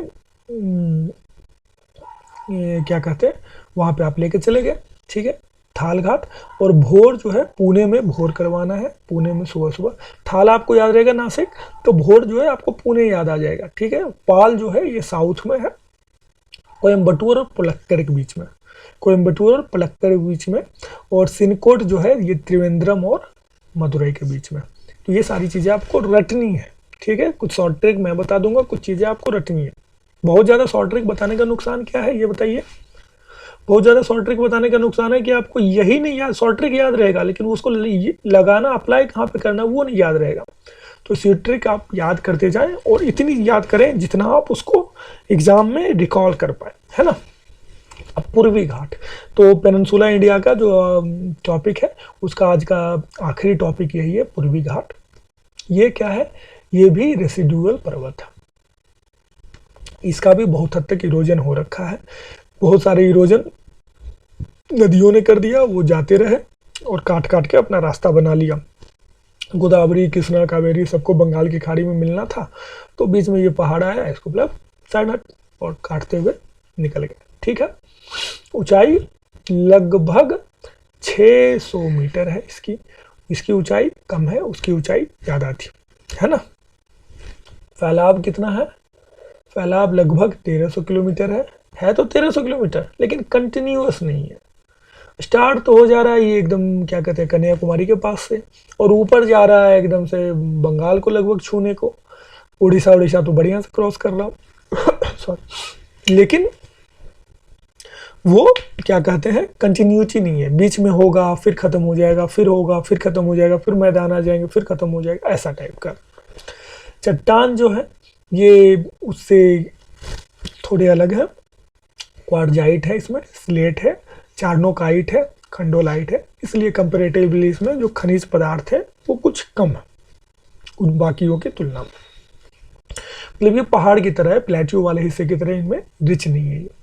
चोटियाँ, इसकी जो सबसे ऊंची चोटी है जिंदागढ़ा। अब ये कुछ लोग ये मत बोल देना कि सर आप क्या गलत पढ़ा रहे हो, जिंदागढ़ा तो है ही नहीं, इसका तो महेंद्रगिरी है ना। तो महेंद्रगिरी ही इसका सबसे ऊंचा चोटी हुआ करता था। पुरानी किताब आप जो भी देखेंगे उसमें को महेंद्रगिरी मिलेगा, क्योंकि 2011 में, ये महेंद्रगिरी आपको दिख रहा है, 2011 में कुछ लोगों ने अपने खोजी यात्रा पे गए या घूमने गए, जैसे भी गए, तो उन्होंने जिंदागढ़ा पे वो गए, तो उन्होंने दिखा रहे ये तो उससे ज़्यादा ऊंचा है अपना महेंद्रगिरी से, है ना। तब पता चला 2011 में, ये बहुत रिसेंट है, अभी तक समझ लो कि भारत में 10 साल पहले तक खोज चल रही है। तो ये जिंदागढ़ा में इसकी ऊंचाई 1690 है और ये पूर्वी घाट का सबसे ऊंचा शिखर है। अब हम पढ़ेंगे तटीय मैदान। ठीक, तटीय मैदान पढ़ेंगे हम, कोस्टल प्लेन्स के बारे में पढ़ेंगे। तो तटीय मैदान में जिनको हिंदी में देखना वो इस साइड देख ले, जिनको इंग्लिश में देखना इस साइड देख ले। हिंदी में इस साइड देख ले और इंग्लिश में, और हिंदी में ये वाले देख लें। हालांकि जो स्पष्ट है वहाँ पे मैंने सिर्फ हिंदी लिखी है। जैसे गुजरात आपको पता ही है, तटीय मैदान को कोस्टल प्लेन एक बार बोल दिया तो आपको पता ही है कि क्या है। ठीक है, कोंकण का तटीय मैदान कोंकण में ही होगा। ठीक है, मतलब वो टर्म है। आंध्र का मैदान जिसको इंग्लिश में नॉर्दर्न सरकार बोलते हैं तो वो भी आपको लिख दिया गया है। तमिलनाडु का मैदान जिसको कोरोमंडल कोस्ट कहते हैं वो आपको लिख दिया गया। तो ये मैप के थ्रू आप देख सकते हैं। ये गुजरात का मैदान हो गया, ये आप जो देख रहे हैं। ये दमन और दीव इसमें बीच में डिवाइडर का काम करता है। उसके बाद में ये वाला जो कोंकण का मैदान हो गया, कोंकण प्लेट हो गया। ये गोवा इसमें डिवाइडर का काम करता है। गोवा से कन्नड़ प्लेन स्टार्ट हो जाता है और यहाँ से मैंगलोर से ये डिवाइड हो जाता है और मालाबार प्लेन स्टार्ट हो जाता है। ठीक है, ये वेस्टर्न है, ये पश्चिम है, ये पूरब है, वेस्ट ईस्ट। अब आप जब ईस्टर्न साइड में देखते हैं तो उत्कल प्लेन है। ये उत्कल उड़ीसा का ही पुराना नाम हुआ करता था, अभी भी वहाँ उत्कल यूनिवर्सिटी है। तो उत्कल के हिस्से में जो आया वो उत्कल प्लेन हो गया, मतलब उड़ीसा में। जो नॉर्दर्न सरकार है, अभी आपको मैंने मतलब बताया हमने कि आंध्र का मैदान, आंध्र प्रदेश का हिस्सा ज़्यादा है। आप मैप को यहाँ एग्जैक्टली कॉन्फ़िगर नहीं करें, कैलकुलेट मत करें उसमें सेंटीमीटर लगा के, भाई ये तो लग रहा है कि उड़ीसा में घुसा हुआ है ना। तो वैसे मत देखें, ये मतलब नॉट टू स्केल है। और आप सिंपली समझें कि ये आंध्र प्रदेश का ही अधिकतर हिस्सा है, नॉर्दर्न सरकार। ठीक है, और ये जो कोरोमंडल कोस्ट है ये बेसिकली तमिलनाडु का हिस्सा है। पश्चिमी तटीय मैदान, ठीक है, पश्चिमी तटीय मैदान जो है वेस्टर्न कोस्टल प्लेन है ना। तो इसका विस्तार जो है गुजरात के सूरत से, पश्चिमी तटीय मैदान आपने देख लिया, गुजरात के सूरत से तमिलनाडु के कन्याकुमारी तक। ठीक है, गुजरात के सूरत से तमिलनाडु के कन्याकुमारी पे बेसिकली है। ऐसे गुजरात का भी हिस्सा है पूरा का पूरा, तो उसको यहाँ पे थोड़ा सा इस वाले हिस्से को नहीं, ये यहाँ से यहाँ तक क्या कहते हैं, कोंकण, कर्नाटक और केरल वाला जो है वो इसमें आएगा। बाकी जो गुजरात वाला हिस्सा है उसमें तो साबरमती, हम आगे हम आते हैं उसमें। नदियाँ छोटी एवं तीव्रगामी है। नदियाँ छोटी क्यों है? क्योंकि ये वेस्टर्न घाट से राइज होती है। वेस्टर्न घाट है, वहाँ से निकली और वो कहाँ मिल गई? समुद्र में। आप देखें इस मैप में, ठीक है।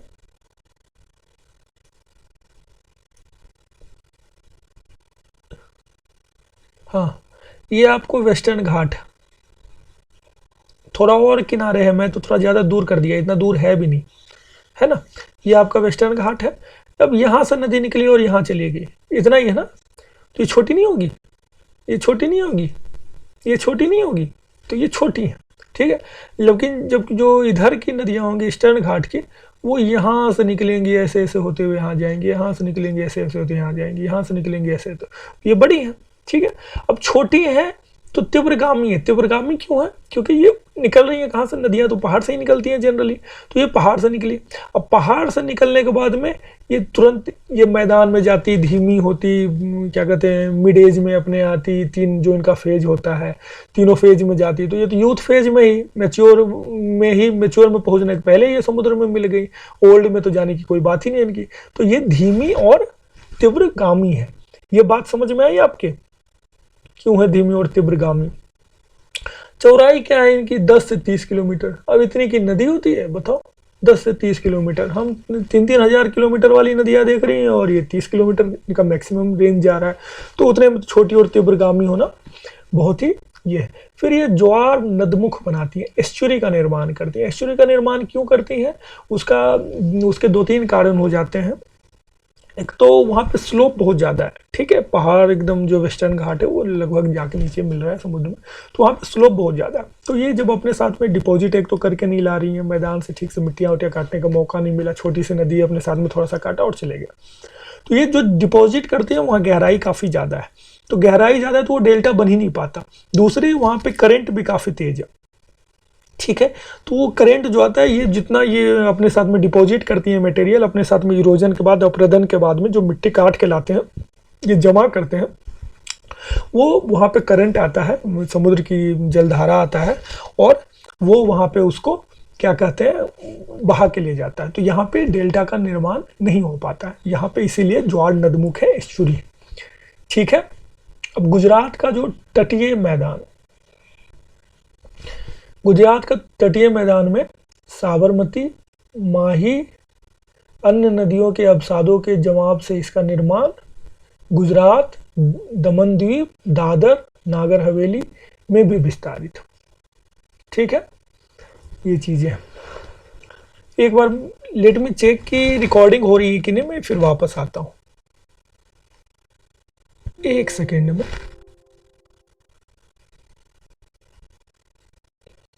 जस्ट पॉज करने के लिए सॉरी, मैं बस देख रहा हूँ, हाँ रिकॉर्डिंग चल रही है, सॉरी फॉर द डिस्टर्बेंस। मैं आपको फिर से कंटिन्यू करता हूँ यहीं से।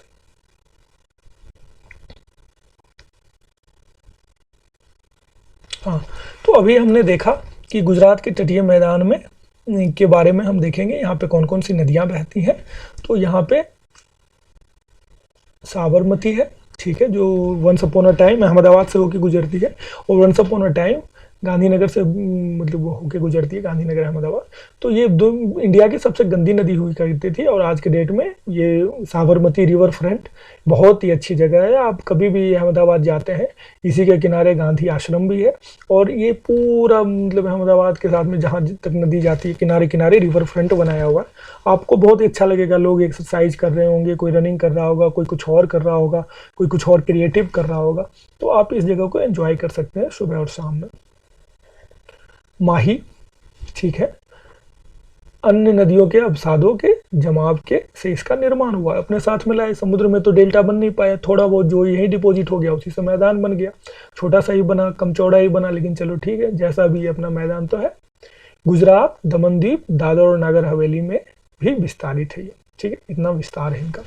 उसके बाद में कोंकण, ठीक है, कोंकण वाला जो है ये जब भी ट्रेन से गुजरेंगे आप इस इलाके से, आपको बड़ा अच्छा लगेगा, यूनिक है, बहुत लंबे लंबे सुरंग आते हैं इसके अंदर में और बड़ा ही आपको अच्छा लगेगा, दर्शनीय होगा। आप ट्रेन में बैठ के खिड़की किनारे पूरे रास्ते को एंजॉय करते हुए जा सकते हो, इसमें सीन ब्यूटीफुल सीनरी। तो कोंकण का जो तटीय मैदान है, दमन द्वीप से गोवा तक इसका फैलाव है, ठीक है, दमन द्वीप से जो स्टार्ट होता है ये गोवा में जाके लगभग कोंकण का होता है, ठीक है। मुंबई के समीप इसकी चौड़ाई कंपैरेटिवली थोड़ी ज़्यादा है, ज़्यादा ही कितना हो, है ना, थोड़ा ही ज़्यादा है, बाकी सबसे ज़्यादा है तो ये ज़्यादा हो गया, बस इतना ही है।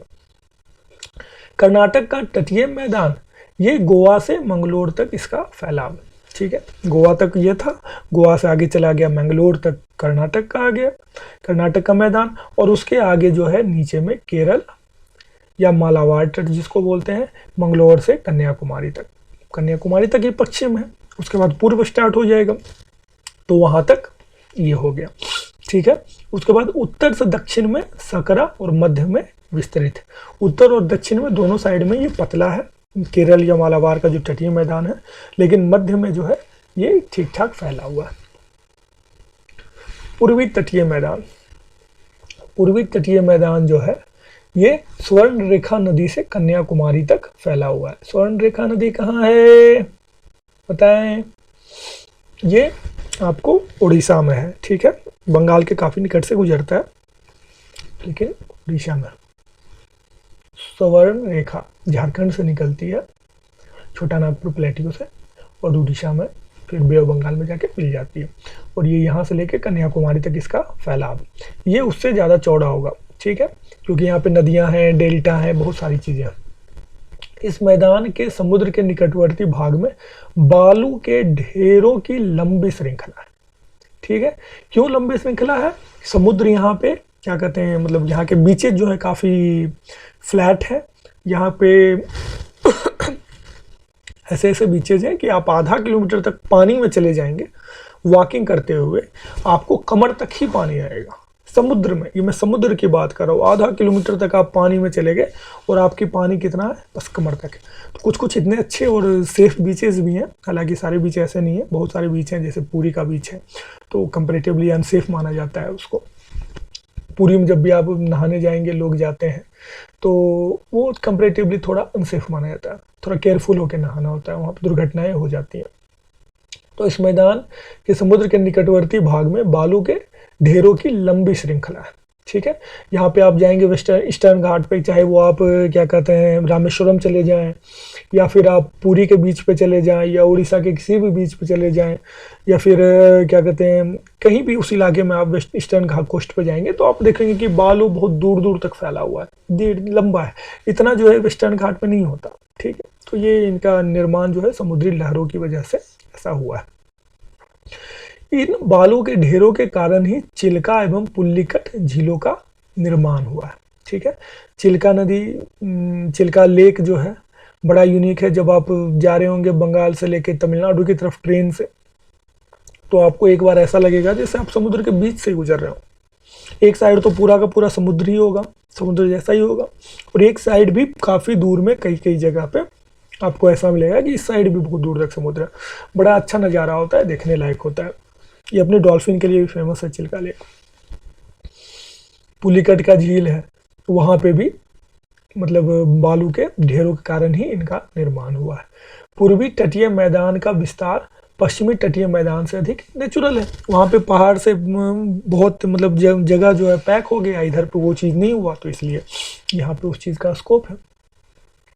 अब उत्कल का मैदान, उत्कल का मैदान जो है ओडिशा के तटीय क्षेत्र और महानदी का डेल्टा वाला भाग, इन दोनों के क्या कहते हैं उस इलाके में आता है। बेसिकली भारत में खारे पानी की सबसे बड़ी झील चिल्का झील इसी में स्थित है। खारे पानी की इंडिया की सबसे बड़ी झील है चिल्का झील। ओके, और उत्कल का मतलब उड़ीसा का काम महानदी का डेल्टा जो है इसी हिस्से में आता है। कटक से लेके पूरा एक पूरा पंजे की तरफ महानदी का डेल्टा है, काफ़ी बड़ा डेल्टा बनाती है महानदी फैल के।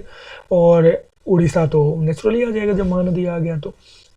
आंध्र का मैदान, ठीक है, उत्कल के मैदान के दक्षिण हो जाएगा ये। ठीक है, उत्कल का मैदान का दक्षिण कहाँ से, बहरामपुर से, बहरामपुर इसका डिवीजन मान लेते हैं, और वहाँ से दक्षिण में पुलिकट झील तक।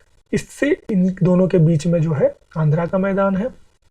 पुलिकट झील का बार बार नाम आ रहा है, तो इसके बारे में ये जानना जरूरी है कि श्रीहरिकोटा जो है वो पुलिकट झील में ही है ना। और श्रीहरिकोटा तो जानते होंगे ना, लॉन्चेज होते हैं वहां पे। नहीं पता कीजिए, आज आप गूगल कीजिए श्रीहरिकोटा। ठीक है, सारी भी चीजें नहीं बताऊंगा। ओके, गोदावरी और कावेरी नदियों के डेल्टा, तो गोदावरी और कावेरी नदियों का डेल्टा इस इलाके में बनता है। अब डेल्टा बन रहा है, इसी वजह से इनके मैदान का जो साइज है वो ज़्यादा बड़ा हो जा रहा है। कुलेरू लेक भी इसी में है, आंध्रा के मैदान में ही है। अब तमिलनाडु का जो मैदान है पुलिकट झील से कन्याकुमारी तक विस्तृत है। ठीक है, इस क्षेत्र में कावेरी का डेल्टा है। ओके, कावेरी का डेल्टा थोड़ा सा हिस्सा उसमें है, लेकिन बेसिकली तमिलनाडु वाले में है। और इस मैदान को दक्षिण भारत का अन्न भंडार कहा जाता है, क्योंकि बहुत ज़्यादा प्रोडक्टिविटी रेट है यहाँ, चावल खास करके बहुत ही अच्छा प्रोडक्शन होता है। ठीक है, और थोड़ी बहुत इनको बारिश भी मिल जाती है, ज़्यादा नहीं होती है, पानी की दिक्कत है इनके इलाके में, लेकिन जब बारिश इनको मिल जाती है ठीक ठाक, रिटर्निंग मानसून से स्पेशली इनके यहाँ बारिश होती है, तो इनके लिए काफ़ी अच्छा हो जाता है। अब आज का टॉपिक का आखिरी है द्वीप, है ना। तो द्वीप में हम बेसिकली 2 द्वीप की बात करेंगे, उसके बाद में 2-4 क्वेश्चन लगाएंगे, फिर हमारा क्लास आज एंड होगा। कंपैरेटिवली ज़्यादा लंबा जा रहा है। ठीक है, तो अंडमान और निकोबार आइलैंड, इसके बारे में हम कुछ बेसिक फैक्ट्स फटाफट देखेंगे और आगे बढ़ेंगे। ठीक है, तो ये अंडमान एंड निकोबार का मैप है। ये आप देख रहे हैं लैंडफोर्ड आइलैंड है, जो इसका सबसे उत्तरी हिस्सा है, जैसा कि आपको मैप में दिख रहा है, जो नॉर्थ अंडमान से कोको चैनल से डिवाइड हो रहा है। कोको चैनल जो है इसको बीच में ये कर रहा है, बांट रहा है। उसके बाद से नॉर्थ अंडमान स्टार्ट होता है, फिर ये मिडिल अंडमान है जो सबसे बड़ा अंडमान है, वो निकोबार का हिस्सा है, और ये सदर्न अंडमान है जो आपको दिख रहा है यहाँ पे, जिसपे basically Port Blair, cellular jail और इस तरह की जो चीज़ें हैं। ठीक है, यहाँ पे हैवलॉक आइलैंड है, रोस आइलैंड है, नील आइलैंड है, जिनका नाम रिसेंटली ही बदला गया है, जिसको भी हम देखेंगे अभी। उसके बाद में आपके पास में यहाँ बैरन आइलैंड है, जो यहाँ का क्या कहते हैं, जो इंडिया का इकलौता एक्टिव वॉल्केनो है, एक एक्टिव ज्वालामुखी है। ये लिटिल अंडमान है जो डंकन पासेज के द्वारा अलग होता है। ठीक है, अब 10 डिग्री चैनल है जो हमने कल देखा था, परसों देखा था पहले क्लास में। ये अंडमान और निकोबार को अलग करता है। निकोबार का जो सबसे नॉर्थ वाला हिस्सा है वो कार निकोबार आइलैंड है। ठीक है, और मेन निकोबार आइलैंड जो है यहाँ पे है। ठीक है, इसमें लिटिल निकोबार और ग्रेट निकोबार मेजर है। ठीक है, और इसका जो सबसे दक्षिणी हिस्सा, मतलब भारत का सबसे दक्षिणी हिस्सा, इंदिरा पॉइंट यहाँ पे है, और उसके नीचे 6 डिग्री चैनल से हम इंडोनेशिया से अलग हो रहे हैं। ठीक है, सॉरी, ये क्या है, part of Arakan Yoma ranges है। अराकान योमा जो पहाड़ियाँ हैं ये कहाँ पे है, ये म्यांमार में है, और उसी का एक्सटेंशन ये भी है। ठीक है, ये समुद्र में है, इसलिए कंपेरेटिवली एक द्वीप के रूप में हमारे सामने में, छोटे मोटे द्वीप के रूप में दिख रहा है। इसका कैपिटल कहाँ है, इसका कैपिटल है पोर्ट ब्लेयर में। ठीक है, और सेलुलर जेल जो है वो भी वहीं पे पोर्ट ब्लेयर के पास में ही, वो वहीं पे साउथ अंडमान आइलैंड पे पाया जाता है। ठीक है, टोटल कितने द्वीप है, 265 है। ठीक है, 203 किस पे है, अंडमान पे, 62 कितने हैं, किस पे है, निकोबार पे। बैरन आइलैंड, ठीक है, एक्टिव 1 मतलब एक एक्टिव वोल्केनो। नारकोंडम जो है वो डोरमेंट 2 मतलब 2 डोरमेंट वोल्केनो है। डोरमेंट मतलब वो वोल्केनो सुसुप्त, ठीक है, और एक्टिव मतलब जो सक्रिय है, जो सक्रिय ज्वालामुखी है, कभी भी फट सकता है। सुसुप्त जो बहुत समय से नहीं फटा और उम्मीद है कि नहीं फटेगा अभी रिसेंटली, लेकिन कह नहीं सकते कि नहीं फटेगा। ठीक है, तो बैरन में 1 है, नारकोंडम में 2 सुसुप्त ज्वालामुखी है, और बैरन में 1 है। भारत में टोटल यही 3 ज्वालामुखी के लोकेशन है। ठीक है, उसके बाद में सैडल पीक है। ठीक है, इन north Andaman highest peak, Saddle Peak जो है यहाँ का सबसे ऊंची चोटी है अंडमान का। ठीक है, नॉर्थ अंडमान में है ये। नॉर्थ अंडमान आपने यहाँ पे देखा, तो इसी पे सैडल पीक है, इसी पे सैडल की चोटी है जो कि एक है। फिर रोस आइलैंड, ये चीज़ें आपको याद रखनी है। जब से नाम बदलाया है यूपीएससी ने पूछ लिया, लेकिन अभी तक यूपीपीसीएस ने नहीं पूछा है। ठीक है, तो 3 नाम बदलाए थे 2018 में ही। रोस आइलैंड ये रिनेम करके इसका क्या किया गया, नेताजी सुभाष चंद्र बोस आइलैंड नाम रखा गया। ठीक है, क्योंकि और नील, तीनों नाम देख लेते हैं पहले। नील आइलैंड इसका नाम शहीद आइलैंड रखा गया, और हैवलॉक आइलैंड इसका नाम स्वराज आइलैंड रखा गया। ठीक है, हैवलॉक, स्वराज, नील शहीद, और रोस आइलैंड नेताजी सुभाष चंद्र बोस। तो आज़ाद हिंद फौज की, मतलब जो जापान ने यहाँ पे कब्जा जमा लिया था सेकेंड वर्ल्ड वार के टाइम में, आज़ाद हिंद फौज की फिर फौज यहाँ पे आई थी, और नेताजी सुभाष चंद्र बोस के नेतृत्व में मतलब आंदोलन सक्रिय हुआ था। तो उन्हीं को ट्रिब्यूट देते हुए, उन्हीं को सम्मान देते हुए ये नाम परिवर्तित किए गए। ठीक है, अब हम थोड़ी लक्षद्वीप के आइलैंड्स को देख लेते हैं। और लक्षद्वीप के ये कोरल आइलैंड है, कोरल रीफ। जब आप इन्वायरमेंट की क्लास में आपको प्रियांशु सर पढ़ाएंगे तो कोरल वगैरह आपको देखने को मिलेगा कि क्या होता है। तो ये कोरल के बने हुए हैं, बेसिकली आपको ये चीज़ जानने की ज़रूरत है। ठीक है, इसका कैपिटल कहाँ पे है, कावारत्ती में। अंडमान निकोबार में 265 आइलैंड थे, यहाँ पे कितने हैं, यहाँ 39 आइलैंड है। आप एक बार पहले मैप देख लें। ये कावारत्ती है, कैपिटल है इसका। ये अमीन दीवी आइलैंड ग्रुप है। ठीक है, ये लक्षद्वीप आइलैंड ग्रुप है, और ये मिनिकॉय आइलैंड ग्रुप है। ठीक है, तो मिनिकॉय आइलैंड ग्रुप और मेन जो लक्षद्वीप का लक्षद्वीप और अमीनदीवी आइलैंड ग्रुप है, तो ये 9 डिग्री चैनल से अलग होता है। और मिनिकॉय और इसके नीचे में मालदीव है, इस इलाके में मालदीव है इसका, और नीचे ये 8 डिग्री चैनल से अलग होता है। ठीक है, तो टोटल 39 आइलैंड है यहाँ पे, और उसमें से 10 आइलैंड है जिस पे लोग रहते हैं। ठीक है, बाकी पे कोई पॉपुलेशन है। 29 है जो बैरन है, जिस पे कोई नहीं रहता है। ठीक है। 3 ग्रुप ऑफ आइलैंड है यहाँ पे बेसिकली, एक अमिनदीवी, दूसरा लक्षद्वीप लक्षद्वीप और तीसरा मिनिकॉय, ठीक है। और एंड्रोथ ये आप देख रहे हैं, ये इनका सबसे बड़ा ऐसा आइलैंड है जिसपे लोग रहते हैं, और इसकी भी कितनी है 4.8 स्क्वायर किलोमीटर एरिया, ठीक है। मतलब लगभग 2 गुण किलोमीटर इंटू 2 किलोमीटर या 2.5 किलोमीटर, इतनी ही इसकी क्या कहते हैं टोटल एरिया है। एक साइड में 2 किलोमीटर चले गए, एक साइड में 2.5 किलोमीटर चले गए, तो आप समुद्र में चले जाएंगे, ठीक है। अब कुछ क्वेश्चन देख लेते हैं हम, और इस सेशन को, आज के सेशन को हम समाप्त करेंगे, ठीक है। तो निम्नलिखित में से सबसे प्राचीन पर्वत श्रृंखला कौन सी है? अभी हमने पढ़ा है कि दुनिया का सबसे पुराने पर्वत श्रृंखला में से कौन सी है, तो अरावली है, ठीक है। हिमालय तो सबसे नया है, ये तो होगा ही नहीं इनमें से, और विंध्या और सतपुरा भी नहीं है, अरावली है, ठीक है। ये MPPCS प्री 1993 और RAS, मतलब यहाँ पे लिखा हुआ होगा आपको हर क्वेश्चन में ब्लू कलर में कि किस वर्ष का पूछा गया और किस एग्जाम का पूछा गया प्रश्न। निम्नलिखित में कौन सी भारत की नवीनतम पर्वत श्रेणी है? तो नवीनतम कौन सी है, ठीक है। तो अब देख लो, अरावली पूछ रहा है आपसे, पश्चिम घाट पूछ रहा है, विंध्याचल पूछ रहा है, और इधर हिमाद्री हिमालय, ठीक है। तो ऑब्वियसली हिमालय, ये UPPCS प्री का क्वेश्चन है 2020 का। अब इससे आसान क्या क्वेश्चन मिलेगा आपको?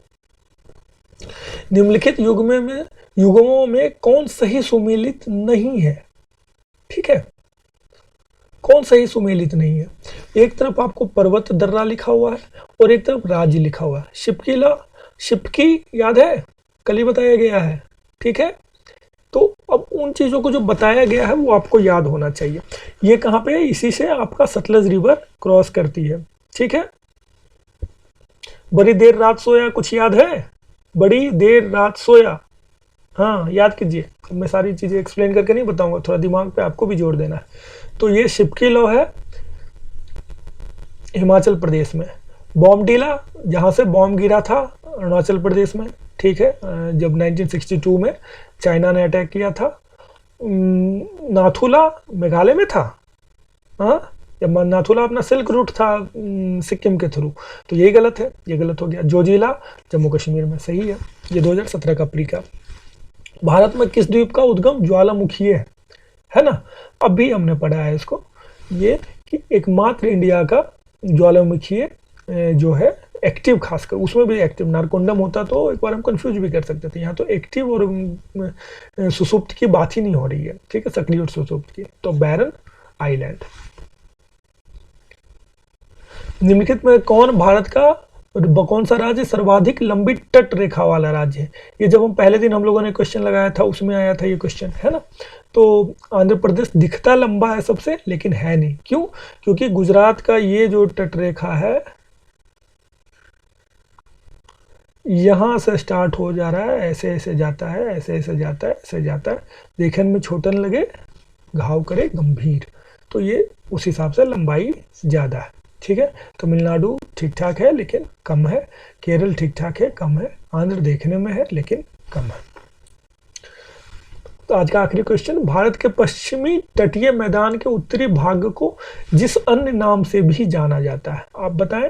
भारत के पश्चिमी तटीय मैदान के उत्तरी भाग को, ठीक है, पश्चिमी तटीय मैदान के उत्तरी भाग को, तो ये कर्नाटक है, उत्तर में नहीं है, उससे उत्तर में कुछ और है, मालाबार है, उससे उत्तर में कुछ और है, कोंकण है, कोंकण से उत्तर में भी कुछ है लेकिन वो ऑप्शन में नहीं है, ठीक है। तो कोरोमंडल है, कोरोमंडल तो पूर्वी भाग में है, ठीक है। तो उत्तर हो गया इन तीनों में कोंकण, इसलिए उत्तर हो गया आपका कोंकण। तो आज का आपका क्लास यहीं पे समाप्त होता है और कल हम नए टॉपिक के साथ में आएंगे। आप बने रहिए, आप लगातार वीडियो देखेंगे तभी हमारा वीडियो बनाने का फ़ायदा होगा। आप रेगुलर वीडियो देखते रहें, आप धीरे धीरे करके अगर छोड़ना चालू कर देंगे तो आपका कंप्लीट नहीं हो पाएगा, ठीक है। आप सोचेंगे कि मैं बैठ के एक दिन सारे वीडियोज देख जाऊंगा, वैसे कभी नहीं हो पाता, कभी नहीं हो पाता है। ठीक है, वो सही तरीका पढ़ने का यही है, आप प्रतिदिन एक वीडियो जो भी आपको दिया जाता है उसको टाइमली देखें। कल से मैं कुछ अर्जेंट कारणों से, अनअवॉइडेबल सर्कमस्टांसेस की वजह से आज मैं टाइम पे नहीं आ पाया। मैं कोशिश करूंगा कल से आपको टाइम पे रहूं, लेकिन हर डे आपको एक लेक्चर मिल रहा है, टाइमली मिल रहा है। टाइम में थोड़ा बहुत कभी कभी 19-20 हो रहा है तो आपको हम टाइम पे बता भी दिया करेंगे कि आज आपको लेक्चर नहीं मिलेगा, लेकिन ये आपकी जिम्मेदारी है कि आपको मौजूद रहना है, प्रेजेंट रहना है और सारे वीडियोस को देखना है ना। आप नहीं देखेंगे तो फिर हमारे बनाने का फायदा नहीं होगा। ओके, फिर मिलते हैं नेक्स्ट क्लास में। आनंद सर से भी शायद आपकी मुलाकात जल्दी होगी, हम लोग प्लान कर रहे हैं। आनंद सर आपको हिस्ट्री पढ़ाएंगे, तो उनके साथ में एक लाइव डेमो सेशन रखने का, ताकि आप लोग क्या कहते हैं एक बार उनसे भी इंटरेक्ट कर लें और जान लें कि हिस्ट्री आपको कौन पढ़ाने जा रहे हैं। ठीक है, और श्रीकांत सर से भी आपकी जल्दी मुलाकात होगी, वो बेसिकली साइंस का पार्ट पढ़ाएंगे। हम तो मतलब पहले सोच रहे थे साइंस स्टार्ट किया जाए, बट फिर हमने रियलाइज़ किया कि जो स्टूडेंट हैं वो समझते हैं कि साइंस तो पीसीएस का सब्सिडरी पार्ट है, मेन पार्ट है ही नहीं, जबकि क्वेश्चन बहुत ज़्यादा आते हैं उससे। तो इसलिए श्रीकांत सर अभी नहीं आए हैं, वो भी आएंगे और वो आपको साइंस इतने आसानी से, इतने प्यार से समझाएंगे, फिजिक्स केमिस्ट्री और बायोलॉजी वाला हिस्सा, कि आपको जिन चीज़ों में आपको परेशानी होती थी आप बड़े आसानी से उन चीज़ों को समझ जाएंगे। उसके अलावा हम सीसेट का भी प्लान कर रहे हैं कि आपके लिए सीसेट वगैरह भी कुछ लाया जाए, ताकि जिन बच्चों को सीसेट में दिक्कत आता है उनको उस चीज़ के साथ सॉल्यूशन दिया जाए उस चीज़ का। लेकिन चूंकि अभी प्री एग्जाम में काफ़ी टाइम है तो आप बेसिकली इन हिस्सों पे ज़्यादा फोकस करें। सीसेट का हम बैच जो है अपॉर्चुन टाइम पे लाएंगे। Okay, thank you everyone.